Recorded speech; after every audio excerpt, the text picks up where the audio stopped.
प्रश्न 1 का छठा 3/7। तो 3/7 को संख्या रेखा पर दिखाना है। तो देखिए पहले एक संख्या रेखा हम यहाँ पे बना लेंगे, यानी एक सीधी रेखा खींचेंगे और यहाँ पे लिख लेंगे 0 और यहाँ पे लिख लेंगे 1।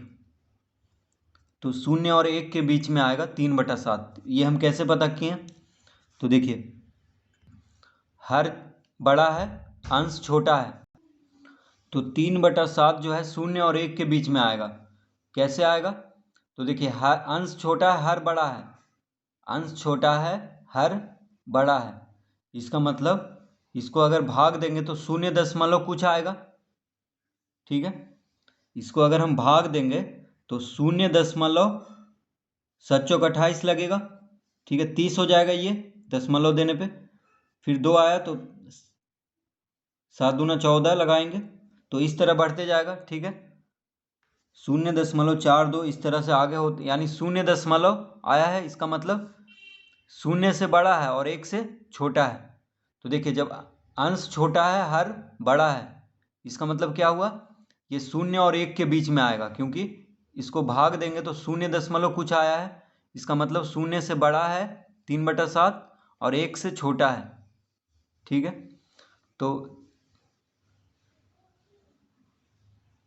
इसको कौन सा भिन्न कहते हैं? उचित भिन्न, क्योंकि अंश छोटा है, हर बड़ा है। तो जब भी कोई भिन्न में अंश छोटा हो, हर बड़ा हो, तो उसको हमेशा 0 और 1 के बीच में ही संख्या रेखा पर वह होगा। तो देखिए अब बटा में कितना है? 7 है, बटा में 7 है यहाँ पे। तो 0 और 1 को 7 भाग में बांटेंगे। 0 और 1 को 7 भाग में बांटेंगे, तो 1 भाग हो गया, 2 भाग, 3, 4, 5, 6 और 7। तो देखिए 1 भाग यहाँ से यहाँ तक हुआ, यहाँ से यहाँ तक 2 भाग, यहाँ से यहाँ तक 3 भाग, यहाँ से यहाँ तक 4 भाग, यहाँ से यहाँ तक 5 भाग, यहाँ से यहाँ तक 6 भाग, यहाँ से यहाँ तक 7 भाग। तो बटा में 7 है, तो 0 और 1 को 7 भाग में बांट लेंगे। तो 1 भाग, 2 भाग, 3 भाग, 4 भाग, 5 भाग, 6 भाग, 7 भाग। अब 3/7 है, तो देखिए 0 के बाद यहाँ से हो जाएगा 1/7, 2/7, 3/7, 4/7, 5/7, 6/7 और 7/7 तो एक ही आएगा, तो यहाँ पे आ जाएगा 7/7। तो यहाँ से गिनना शुरू करेंगे, 1/7 यहाँ पे होगा, जो हो जाएगा, यहाँ पे 2/7 हो जाएगा, यहाँ पे 3/7 हो जाएगा, यहाँ पे 4/7, यहाँ पे 5/7, यहाँ पे 6/7 और यहाँ पे 7/7। तो 1/7, 2/7, 3/7। तो 3/7 कहाँ पे आया? इस बिंदु पे, तो यहाँ पे लिख देंगे 3/7। तो इस बिंदु पे क्या आया? 3/7। तो यहाँ पे एक तीर का निशान बना देंगे।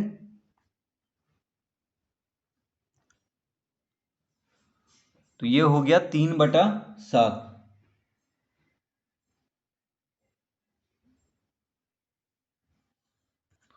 तो इस तरह से 3/7 को संख्या रेखा पर दिखा देंगे। अब 7वां में है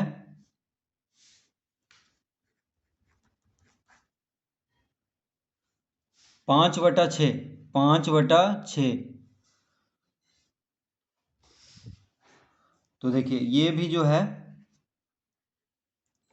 संख्या रेखा पर 0 और 1 के बीच में आएगा। 0 और 1 के बीच में आएगा। कैसे?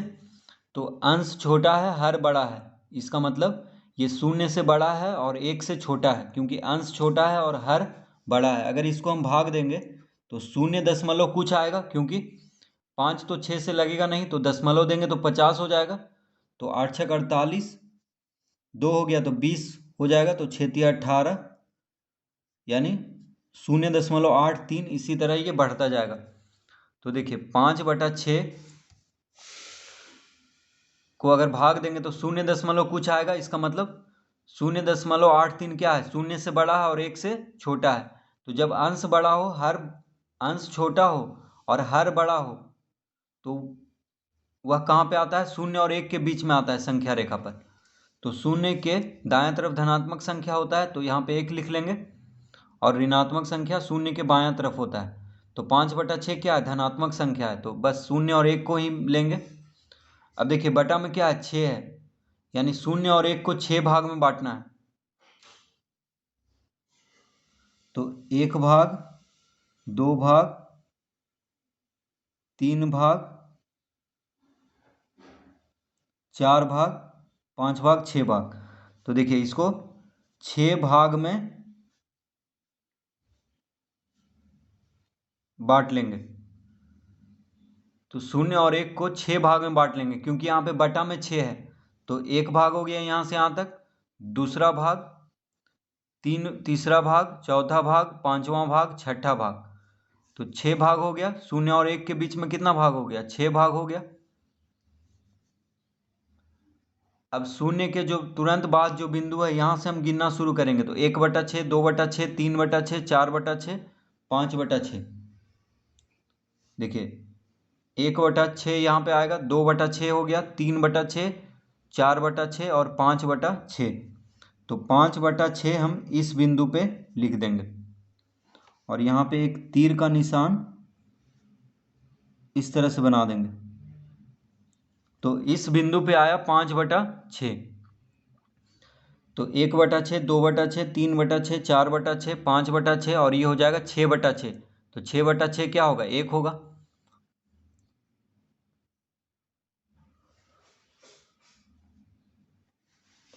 आठवां प्रश्न, -4/5। तो -4/5 है, तो ये भी जो है संख्या रेखा पर शून्य और -1 के बीच में आएगा। तो यहाँ पे हम शून्य लेंगे, और यहाँ पे -1 लेंगे। तो शून्य के बायां तरफ होता है ऋणात्मक संख्या, और शून्य के दाएं तरफ होता है धनात्मक संख्या। तो यहाँ पे ऋणात्मक संख्या दिखाना है, तो इसीलिए बस शून्य और -1 यहाँ पे हम लिखे हैं। तो शून्य के बाएं तरफ -1 लिखना है, यानी ऋणात्मक संख्या। क्योंकि यहाँ पे ऋणात्मक संख्या है, देखिए -4/5 है। तो ये हम कैसे पता किए कि ये शून्य और -1 के बीच में ही आएगा? क्योंकि अंश छोटा है। देखिए इसको हम लिख सकते हैं -4/5। तो माइनस को बीच में हम लिख सकते हैं, कोई फर्क नहीं पड़ेगा। ऊपर माइनस है तो उसको बीच में लिख सकते हैं। तो -4/5, यानी माइनस को अगर हटा दें तो यहाँ पे देखिए अंश छोटा है और हर बड़ा है। 4 है यहाँ 5 है, तो अंश छोटा है और हर बड़ा है। इसका मतलब इसको अगर हम भाग देंगे तो -0, देखिए 4 को 5 से भाग देंगे तो क्या आएगा? -0.4 तो लगेगा नहीं 5 से, तो दशमलव देंगे तो 40 हो जाएगा। तो 25 40, यानी कितना आ गया? -0.8। तो 0.8 हमेशा शून्य और 1 के बीच में ही आएगा। तो -0.8 जो है शून्य से छोटा है और -1 से बड़ा है। देखिए -0.8 जो है शून्य से क्या है? छोटा है, और -1 से बड़ा है। तो शून्य और -1 के बीच में ये आएगा। ठीक है, तो इस तरह हम पता कर सकते हैं कि ये किस संख्या के बीच में आएगा। अब देखिए बटा में क्या है? 5 है, बटा में 5 है। तो शून्य और -1 को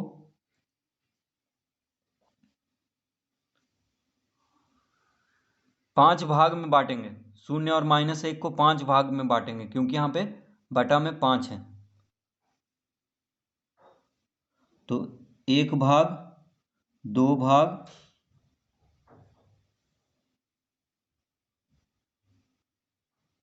3 भाग, 4 भाग, 5 भाग। तो ये बराबर दूरी पे 5 भाग में इसको बांट लिए। देखिए 1 भाग यहाँ से यहाँ तक, फिर दूसरा भाग, तीसरा भाग, चौथा भाग, पांचवा भाग। तो बटा में क्या है? 5 है, इसीलिए शून्य और -1 को 5 भाग में बांट लेंगे। अब देखिए -4/5 है,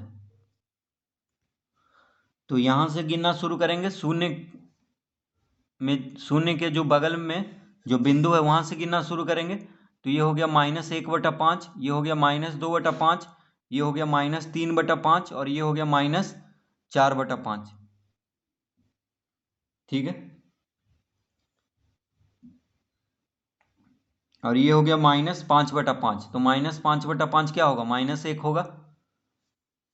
तो यहां से गिनना शुरू करेंगे। तो ये हो गया -1/5, -2/5, -3/5, -4/5। तो इस बिंदु पे आएगा -4/5।